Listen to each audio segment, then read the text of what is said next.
Assalamualaikum warahmatullahi wabarakatuh. Teman-teman sekalian, para penonton setia Tim Tong Podcast. Kali ini kita kedatangan tamu spesial, Dr. Mustafa Barghouti. Beliau ialah seorang tokoh Palestina yang sangat terkenal sekali dan mantan Menteri Palestina dan juga bekas calon kandidat presiden dalam pemilu di Palestina. Dan beliau pada hari ini berkesempatan untuk mengunjungi Jakarta dan kita mendapatkan kesempatan untuk melakukan wawancara dengan Dr. Mustafa Barghouti. Yes, Assalamualaikum, Dr. Waalaikumsalam. How are you? Fine, thank you. What do you think about Jakarta? Enjoy? Well, it's the first day. Oh, it's the first day. It is first time you visit Jakarta? First time Jakarta, first time In Indonesia. Oh, Masya Allah, okay. And I had the first meeting. Okay. And as I expected, there is wonderful amount of warmth and solidarity Yes. and support to Palestine. Yes, Indonesia always stand to Palestinian because Sure. we have good relationship in the history to Palestinian. This is the first visit, but it doesn't mean I did not follow what happens Okay. in Indonesia. Since I was a child, Since your child, yeah, we were following the role of Indonesia about our leaders, and Sukarno Sukarno. and the non-alignment movement Okay, yeah. and their support to Palestine. Yes, of yes. course. Also in the Asia and African Conference meeting in 1955, Exactly. and Sheikh Mufti Amin Al-Husaini come to Indonesia as the Palestinian representative. And I know that Palestine was the second country that recognized the independence yes. of Indonesia. Even the first entity to recognize Indonesian independence in 1944. Exactly. Okay, Yes. okay. Thank you, Doctor. We want to interview with you about the current situation in the Palestine and about the future of the struggle of Palestinian people. First, Dr. Mustafa Barghouti, after 2 years, Al-Aqsa Flood operation, how Palestinians view this operation? Is it making Palestinians closer to get freedom, or it is another disaster for Palestinian people? What do you think about this? Look, we are struggling since 100 years. And the struggle didn't start on the 7th of October. Okay. And 7th of October was not a cause, it was a result. A result of ethnic cleansing of Palestinians in 1948. A result creating displacement of 70% of the Palestinian people for 77 years. And it was a result of the occupation of West Bank, Gaza, and Jerusalem for 57 years. And the result of the system of apartheid. And the result of the Israeli efforts to Judaize Al-Aqsa Mosque and Ibrahimi Mosque and other religious places, and attacks even on Christian community. So we have to struggle for our freedom like you did, the Indonesian people. Indonesians know more than anybody else maybe what is the meaning of being occupied by a foreign force, by colonial force. You were occupied by the Dutch, you were occupied by the Japanese, Yes. maybe to some extent by the Americans, and you struggled for your freedom. And that's why I know that the Indonesian people know and understand, not only because they are Muslims mostly, but because they are people who struggled for their freedom. And that's why they understand what Palestinians do. Irish people is not Muslim people, but they also understand Palestinians because they also struggled against British colonialism. What we have is a settler colonial system Yes. that is trying now to evict us out of our country. And they are committing 3 horrible war crimes: genocide, collective punishment, including starvation, and they are trying to conduct ethnic cleansing. Okay. And my message to the Indonesian people is 3 messages. Support our steadfastness in our country, to stay in our country. Refuse completely all the Israeli pressures to accept displaced Palestinians to Indonesia. Okay. Yes. And refuse normalization with a country that is committing Yes. war crimes like genocide. I don't think the people of Jakarta will accept it if somebody comes and says, we want to move all the people from Jakarta to Thailand, like Israel is doing now to the Gaza city. Yes. Yes. So, rejection of ethnic cleansing, rejection of normalization with the war criminals, and supporting our steadfastness and our freedom are the most important issues. Okay. Yes. That's good. Yes. Do you think, Dr. Mustafa Braguti, Indonesia under pressure from Israel to normalize with the apartheid regime? Do you think why Israel has a passion to normalize with Indonesia? What do you think about that? Because they want to normalize with all Arabs and with all Muslims to claim that there is no Palestinian issue, Okay. to bypass the Palestinian issue. They have two goals, the Israelis.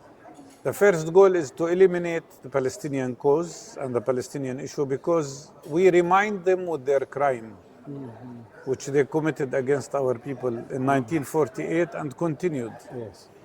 We remind the world that they are practicing apartheid. We remind the world that Israel is not a victim in this situation. It's Palestinians who are the victims, and Israel is the aggressor. We remind the world that Israel is not a democracy. A democracy cannot kill children and 20,000 children. And we remind the world that Israel is an occupying power that is practicing apartheid. And they don't want that. And they think if they make normal relations with Indonesia, with Saudi Arabia, with Arab countries, with other Muslim countries, the Palestinian issue will disappear. And their guilt will disappear. Their crime will disappear. Second reason, Israel behaves as an imperial power that have ambition to become a super imperial power. And they want to control the Middle East. And this is their goal, to control economically, militarily, intelligence-wise, using the American support, of course. The attack on Gaza, by the way, is not only because they want to eliminate Palestinian people. They have these imperialist dreams of taking over the big gas field in Gaza, which is worth $60 billion. And their dream is to maybe create a new canal, Ben Gurion Canal. It's the economic issue, right? Yeah, not only economic. It's Ben Gurion Canal between Red Sea and Mediterranean to compete with Suez Canal. From Egypt. To marginalize Egypt. And the Americans support them because they think there can be normalization, is to create corridor from India Yes. to the Mediterranean, to compete with China. You understand? Yes, I understand. To compete with the idea of Silk Road, Chinese. So it's a global fierce alliance. And they see Palestinian people as an obstacle in the region. They want to remove us. But we are people who want peace, want justice, want peace based on justice. But we will never give up our country or give up our struggle to be free and to have freedom. So it is the geostrategic issue, Of course. to compete the rising of China, you think? Of course. And not only China. By using the Palestinian issue. Yes, and to control the Arab world and the Muslim world.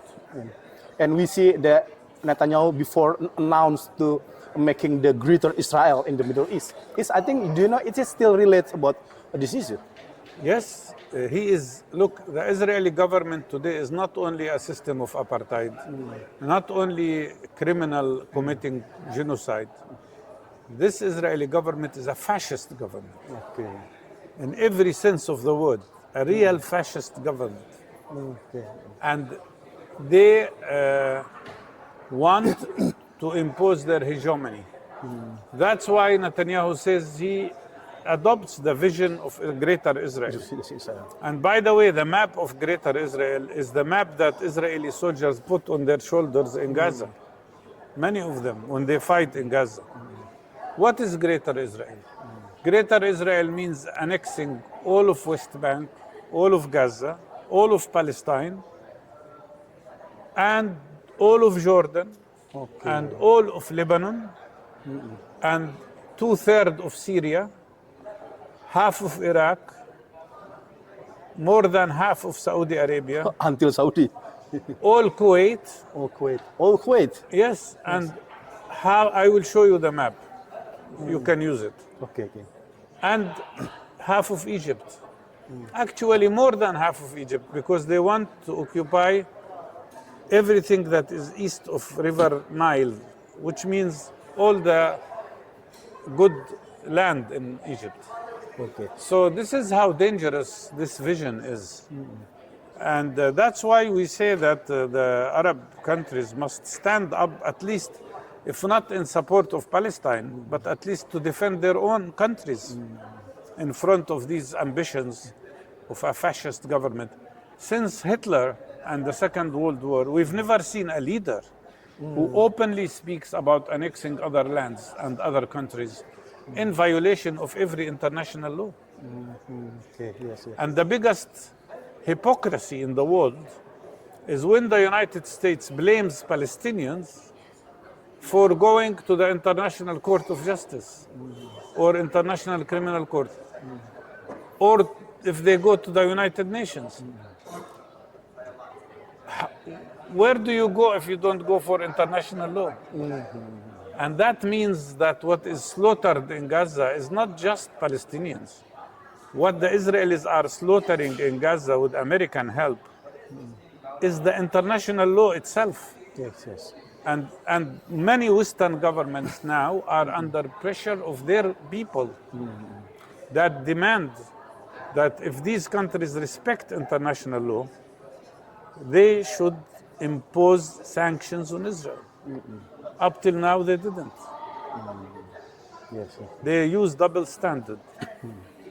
They impose 11,000 sanctions on Russia and not a single sanction on Israel. Okay. So do you think what Arabic countries should do to face this vision? I am a realistic person. I don't call on Arab countries to send armies to fight Israel. It won't happen. But we ask them at least to impose sanctions on Israel. Okay. Yes. Impose sanctions, boycott relations, cancel the so-called Ibrahimi accords of normalization. It's shameful that any country would normalize with war criminals. And support our steadfastness in our country. That's what all we want. Okay. Exactly what we want from Indonesia. To boycott and sanction Israel. And not to accept the Israeli dangerous proposals to accept displaced Palestinians from Gaza. Okay. It is so interesting. But do you think in the reality, how do you see the Arabic countries now to face this issue and to encourage the Palestinian freedom? Did you satisfied to see the Arabic countries now the stand of Arabic countries about the Palestinian issue? No, we are not satisfied. We think they can do more, but we are satisfied with the feelings and the positions of the Arab peoples. Okay. The Arab people, like the people of Indonesia, are all with Palestine. Yes. The question is when the public sentiment translates into actions by governments. By the way, the same in Europe now. Look at Britain. 1 million people in a demonstration for Palestine. This is unprecedented since maybe Vietnam War or since the anti-apartheid struggle. Even more now than the anti-apartheid struggle. And I think today what we face, what we see, is the fulfillment of the prophecy, if I can call it a prophecy, of Nelson Mandela, who said that Palestine the issue of Palestine is now the most important moral issue of our time. Okay, yes, yes. Dr. Mustafa Braguti, in the current time, we know many Western countries who will recognize the Palestinian state in the upcoming General Assembly in the United Nations. Do you think it's enough No. to stop the aggression of Israel war? It's useful, but not enough. It's useful because it affirms the recognition of the right of self-determination of Palestinian people. It negates and opposes the Israeli laws that say that self-determination is exclusive for Jewish people in Palestine. It opposes the Israeli parliament resolution to prevent Palestinian state. But it's not enough. It's not enough because Israel doesn't care about that and doesn't care about statements. It's not enough because what is needed is not only to say I support international law and I recognize Palestine, which is coming late anyhow. It's not enough because what we need is more than that. We need sanctions on Israel. We need something material that makes the Israeli war on Palestinians too expensive to continue. Especially that some Western governments still supply Israel with weapons, like Britain, Germany partially, and some other countries.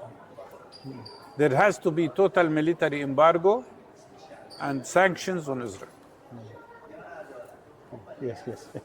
Okay, and we know one of condition from the Western countries to recognize Palestine is that they push to disarm Palestinian faction in Gaza, including Hamas. What do you think about this issue? If they end occupation and if they allow us to be free, we don't need weapons. It's logic. Resistance is a result of occupation. And they want to demilitarize us. Okay. They should also demilitarize Israel. The occupation. Who is the victim in this situation? We. Yes. Where are most of the killed people? In Palestine. Palestine. At least they should demilitarize Israel to some area around the borders to protect us. And we Palestinians said always that we are ready to accept international presence on the borders to protect us from Israel. We are not occupying Israel. Israel is occupying us. So we need protection. Yes, okay. And you know, Indonesia and many countries introduced the two-state solution. Two-state solution, even it's coming from the UN participants in 1947. How do you future in this situation when the ongoing genocide still doing by Israel apartheid regime? Do you see any potential to implementation of the two-state solution? The two-state solution is old. When the United Nations decided in 1947 to create two states, they gave Israel 54% of the land and gave us 44%. At the time, when Palestinians owned more than 82% of the land. And Israel claimed that it accepted the partition plan, which is a big lie. A friend of mine whose name is Professor Avi Shlaim, who's Israeli, who's a historian at Oxford University, did thorough research and could not find a single document that shows that Israel ever accepted partition plan. They never accepted it. They put the blame on Palestinians. We, the Palestinians, the Palestinian leadership, asked for one democratic state with equal rights. Of course, Israel refused that. And the international community refused that and kept pressuring the PLO leadership to accept two-state solution, which Palestinians accepted. And it was unfair, but they accepted that to have a little state in West Bank, Gaza, and East Jerusalem, which is only 22% of the land, less than half of what United Nations decided we should have, and of the state that was conditioned, the recognition of Israel by United Nations was conditioned by two things: allowing Palestinian state to be on 44%, and allowing all refugees to return back to their homeland. Both Israel did not accept. Look at the Israeli policy. They don't want to stay. We have now 7.3 million Palestinians on the land of historic Palestine versus 7.1 Jewish Israelis. We're more than them, even although they have displaced already 7.5 million Palestinians in diaspora. They don't want a two-state solution. They don't want one-state solution. What do they want? Ethnic cleansing. That's their solution, and that's why they are now trying to evict 2.2 million people from Gaza. Yes, yes. They think this will change the demographic formula, and at the same time, we are subjected to attacks in the West Bank by Israeli terrorist settlers, by the Israeli army. Already 40 communities in the West Bank were displaced. Already 60,000 people were displaced from refugee camps in Tul Karim and Jenin and Nur Shams. So it's the same conspiracy everywhere. And the world must stand to it. We're not against having a Palestinian state. We welcome the recognitions because they affirm our right of self-determination. But it's not enough. Recognition does not take away the responsibility of France or Britain or Canada. If they are really serious about two-state solution, they have to impose sanctions on Israel till it accepts to end occupation and till it accepts the ruling of the International Court of Justice, which said that Israel must end occupation by this month. United States does not only want to demilitarize Palestinians, they want to stop all forms of resistance, military resistance, popular resistance, peaceful resistance, verbal resistance. That's why they say that the Palestinian Authority must not go to UN agencies and must not ask for what is more peaceful than going to the United Nations. So it's not against attack on Hamas only.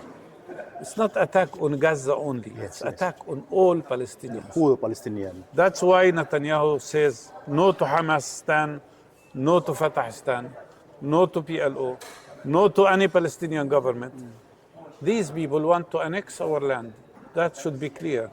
And that's why the Western governments will be hypocritical if they do not impose sanctions on Israel.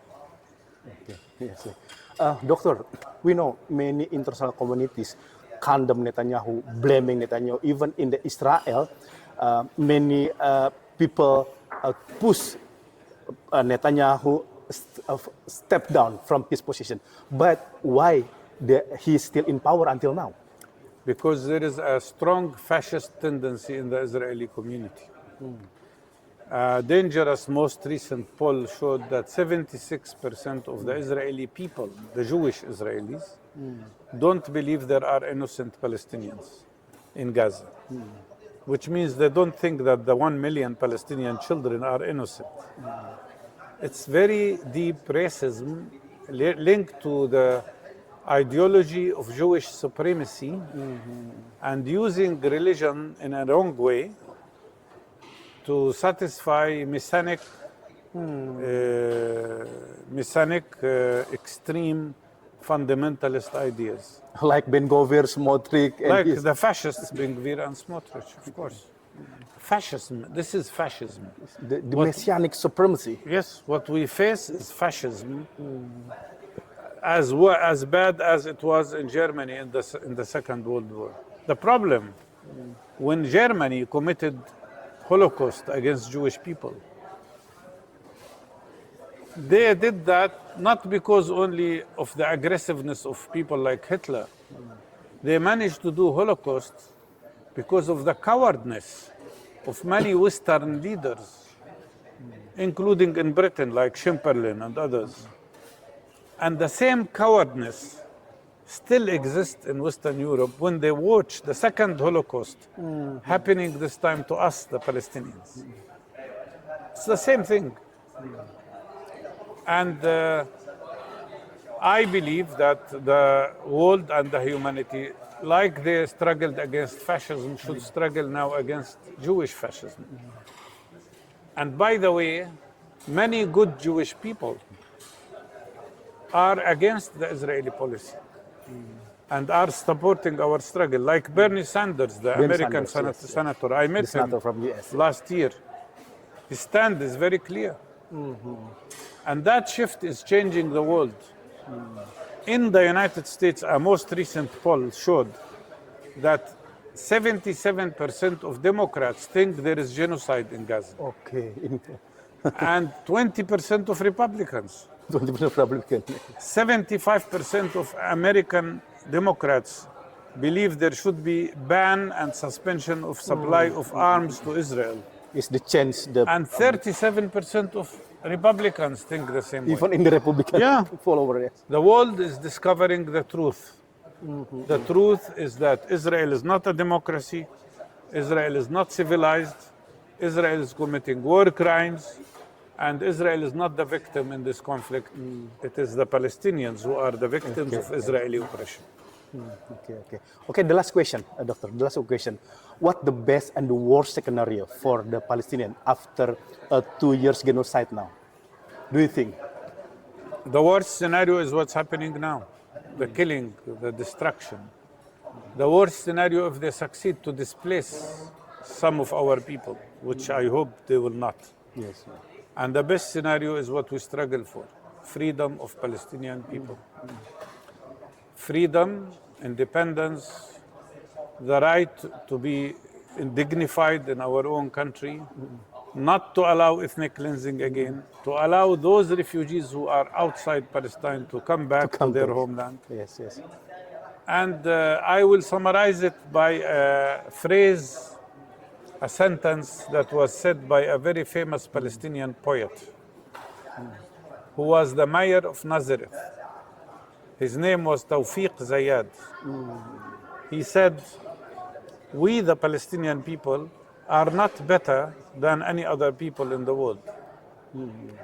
But no other people in the world are better than us. We want to be equal to everybody else. And the key to success, to peace, to justice, is to accept Palestinians as equal human beings." Okay. Interesting, Mr. Mustafa Bergedi. Thank you very much, Thank you. for your time and you. for your view and vision about the Palestinian future. Thank you very much and enjoy Indonesia. Thank you.